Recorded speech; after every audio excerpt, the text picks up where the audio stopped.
আসসালামু আলাইকুম প্রিয় বন্ধুগণ, আমাদের ফার্স্ট ব্লগে আপনাদের সকলকে জানাই স্বাগতম। বন্ধুরা, আমরা আজকে যাচ্ছি বাংলাদেশ টু ইন্ডিয়া। তো যারা আসলে বাংলাদেশ টু ইন্ডিয়া যেতে যাচ্ছেন তাদেরকে জানাই অভিনন্দন। কারণ হচ্ছে আপনারা অনেক ধরনের ভিডিও দেখে ভয় পাচ্ছেন ইন্ডিয়া যাওয়ার জন্য। আসলে সেটা আপনারা কখনোই করবেন না। আজকে ভিডিওটি দেখতে থাকুন এবং আশা করি আপনার ভয় কেটে যাবে এবং ইন্ডিয়া যেতে আপনারা চাইবেন একা একাও যেতে পারবেন এবং হচ্ছে যাকে নিয়ে যান কিন্তু আপনারা ভয় পাবেন না আশা করি। তো বন্ধুরা, প্রথমে আমরা যেটা করব শ্যামলী ট্রাভেল ওয়েবসাইট থেকে আমরা আমাদের টিকেটটা কেটে নিব এবং হচ্ছে নির্দিষ্ট স্থান রয়েছে আমরা টাইমের আগে পৌঁছে যাব, মিনিমাম আধা ঘন্টা আগে পৌঁছে গেলে দেন হচ্ছে বাস চলে আসবে রাত ৭টার দিকে।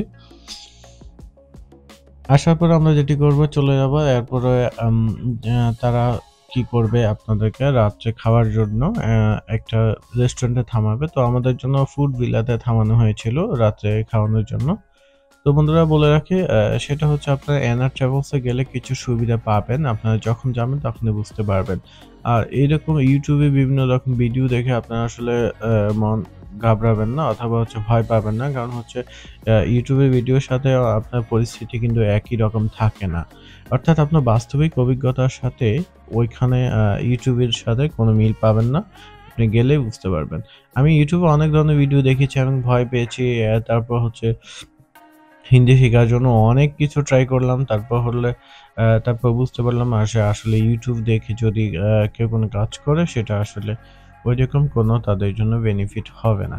আপনি কিছু ডকুমেন্টের কথা ওরা বলে থাকে সাধারণত। এটা আসলে ভয়-ভীতির কোনো কারণ নেই। আপনার যে কাগজপত্র আপনি যেখানেই যান আপনার কাগজপত্র লাগবে। তো সেগুলো আপনি অবশ্যই নিয়ে নিবেন। আ সেটা হচ্ছে আপনার যে রয়েছে ট্রেড লাইসেন্স, ফটোগ্রাফার আমার সবগুলাই কমপক্ষে আপনার যেই কপিগুলা লাগবে এগুলো আমি ডেসক্রিপশনে লিখে দিব। আর অবশ্যই আপনাকে প্রত্যেকটা মিনিমাম ৮ কপি করে নিবেন। তাহলে হচ্ছে যে আপনার ওইখানে যদি লাগেও আপনাকে হ্যাসেল করতে হবে না, হ্যাসেলে পড়তে হবে না। তো বন্ধুরা, যেটি হচ্ছে সেটা হচ্ছে রাতের খাবার শেষে আমরা আবার বাসে উঠে যাব এখন সবাই। তো আমরা বাসে উঠে যাওয়ার পর যেটা করলাম সেটা হচ্ছে ৫:৩০ টার দিকে আমাদের চ্যাংড়া বন্দরে নামিয়ে দেওয়া হলো। তো চ্যাংড়া বন্দরে এসে আমরা ৫টার দিকে আমাদের আসলে জ্যাম পড়ে নাই, তবে কুয়াশা ছিল একটু। তো আমরা চ্যাংড়া বন্দরে নামার পরে এখানে সবকিছু অন্ধকার, অর্থাৎ রাত ৫:৩০ তাদের অফিসও বন্ধ। তো আমরা সবাই ওয়েট করতে লাগলাম। তো বন্ধুরা, তার ভিতরে কিছু কথা বলে রাখি। আসলে আপনারা যেটাই করবেন আপনারা সেখানে যান ইন্ডিয়ায় একা গেলে যেতে পারেন। যেহেতু আমি একা গিয়েছি আমার পরিস্থিতিটা আপনার সাথে শেয়ার করছি। তো সেটা হচ্ছে বন্ধুরা, আপনার সাঙ্গবন্ধ আসার পরে আপনার থেকে সকল পাসপোর্ট নিয়ে নেওয়া হবে এবং পাসপোর্ট নেওয়ার পর এদার ট্রাভেলস আপনাদের এগুলা ইমিগ্রেশনে নিয়ে যাবে। আপনারা যাবেন। দেন হচ্ছে ইমিগ্রেশন পুলিশ আপনাদেরকে ডাকবে। তারপর আপনাদেরকে জিজ্ঞাসা করা হবে যে আপনার ট্রেড লাইসেন্স দেখে বলবে যে আপনি কি ধরনের ব্যবসা করেন, কেন আসছেন? এগুলো আপনি কনফিডেন্টলি অ্যান্সার করবেন। আপনি কোনো ভয় পাবেন না। আসলে বিষয়গুলো হচ্ছে আপনি কোনো অ্যান্সার যদি দিতে বিব্রত বোধ করেন তাহলে আপনার জন্য সমস্যা হবে। তো আপনি যেটি করবেন সেটি হচ্ছে তারা যখন যে কোয়েশ্চেনগুলা করবে আপনি সেগুলা সঠিক অ্যান্সার করবেন। যাতে আপনাকে কোনো হ্যাসেলে পড়তে না হয়। তো বন্ধুরা, সেটি হচ্ছে এরপর আমরা ১ম এই হচ্ছে বুড়িমার সীমান্তে ইমিগ্রেশনে যাচ্ছি এখন। তো ইমিগ্রেশনে যাওয়ার পর আপনার যেটা করবে সেটা হচ্ছে আম আপনাকে পাসপোর্ট তো আগেই দিয়ে দিবেন। তারপর হচ্ছে এখানে আপনি যেটি করবেন সেটা হচ্ছে আপনার বর্ণনা ট্রাভেল ট্যাক্সটা আপনি বাংলাদেশ থেকে দিয়ে যাবেন। ট্রাভেল ট্যাক্সটা যদি বাংলাদেশ থেকে দিয়ে যান তাহলে ওইখানে আপনার এক্সট্রা ৳১০০ বা ৳১৫০ করে নিবে না। তো এটা আপনার জন্য একটা সেভ হতে পারে আরকি।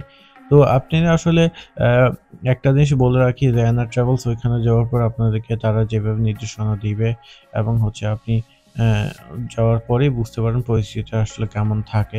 তো আপনার YouTube দেখে অনেক সময় ভয় পাচ্ছেন অনেকে যে আসলে এই সমস্যা হতে পারে। একলা যাচ্ছেন না, ভয় পাচ্ছেন। এরকমটা বিষয় না।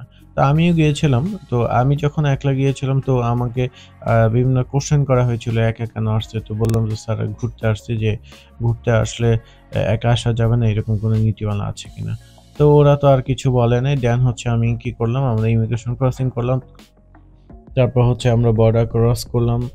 দেন হচ্ছে ইন্ডিয়া ইমিগ্রেশনে আসার পর আমি সেখানে তো আর ভিডিও করতে পারিনি। তো সেখান থেকে আমাদেরকে শিলিগুড়ি আরেকটা বাস রয়েছে, যেটা ইন্ডিয়ার ভিতরে, সেখানে আমাদেরকে নিয়ে আসছে। ওরা খুবই আন্তরিক ছিল। তবে ভারতের মানুষ তো একটু কিপটা টাইপের থাকেই আপনার।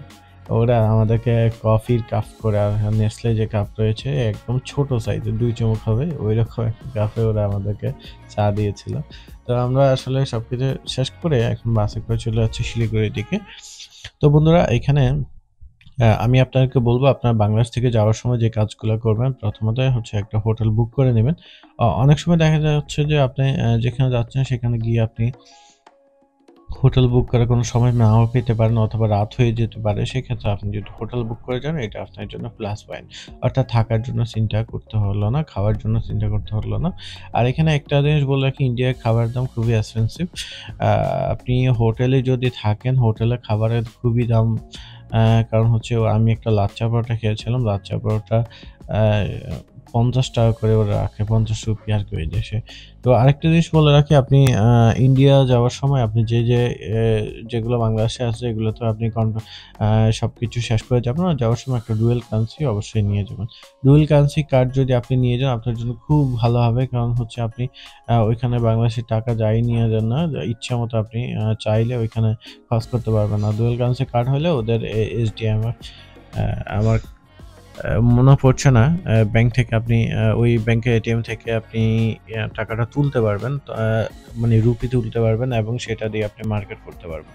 তো আমি আসলে হোটেলে পৌঁছে গেলাম। হোটেলে পৌঁছে যাওয়ার পর তাদের সবচেয়ে মানে আমার দেখে হাসি পাচ্ছিল ওদের লিফট ব্যবস্থা। অর্থাৎ তারা লিফটে উঠলে তাদের লিফটগুলো ম্যানুয়াল থাকে, মানে টান দিয়ে খুলতে হয় হাত দিয়ে। খুলে ঢুকবেন, তারপর হচ্ছে আপনার সুইচে ক্লিক করবেন, আবার হাত দিয়ে লাগিয়ে দিতে হবে, দেন হচ্ছে লিফটটা চলবে। তো আমি চলে আসলাম। তো আমি আমার রুমে যাচ্ছি এখন। তো বন্ধুরা এই বিষয়টা হচ্ছে আপনাদেরকে যা কিছু বলেছিলাম অবশ্যই আপনারা এটা মনে রাখবেন। আর কোনোভাবে ভয় পাবেন না। হয়তো পুলিশে কোনো ঝামেলা করতে পারে, একটু আপনাদের জিজ্ঞেস করতে পারে কেন আসছেন ঘুরতে, আসছেন শেষ। নিজের মতো করে আপনারা যাবেন। তো একা গেলে যে সমস্যা হয় বিষয়টা এরকম না। আশা করি ভালো লাগছে অবশ্যই। আপনারা ভালো থাকুন। কাজী এটা সাথেই থাকুন। আল্লাহ হাফেজ।